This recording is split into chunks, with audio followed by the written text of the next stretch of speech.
Господин полковник, я что-то... Меня так, вид, напишите! 让我安静点，我现在不能帮你们。 Destiny is cruel.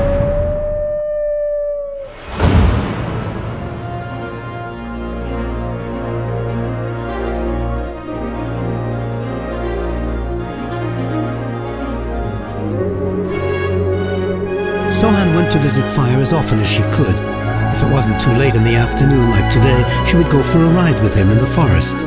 Sometimes Constantine would go with her. Today they were both going to pay their horses a visit, but only Sohane wanted to ride. When they reached the pasture, their horses, contrary to fiction, headed for the other end of the field.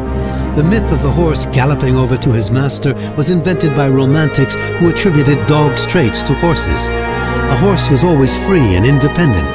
He was willing to take you with him and follow your instructions, but to rush towards you in a vulgar display of enthusiasm was contrary to his sense of freedom. Horses and human beings were not of the same world. One was a predator and the other prey.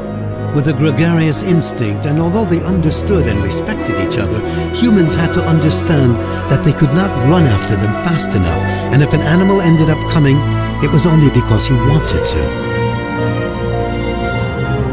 It was an amusing game in which each had his own ruse. Sohane's was fairly simple, a sack of carrots. If Fire didn't want to come, that was okay.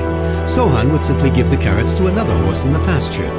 Generally, Fire would seem to hesitate for a few seconds and then slowly, with dignity, come over to her, acting as if he had come along purely by chance. Once a rope was looped around his neck, the contract was official and the cooperation total, until they returned to the pasture and his halter was removed.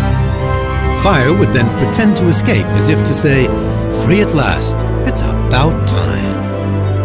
After having brushed and saddled him and given him the carrots, they headed for the forest.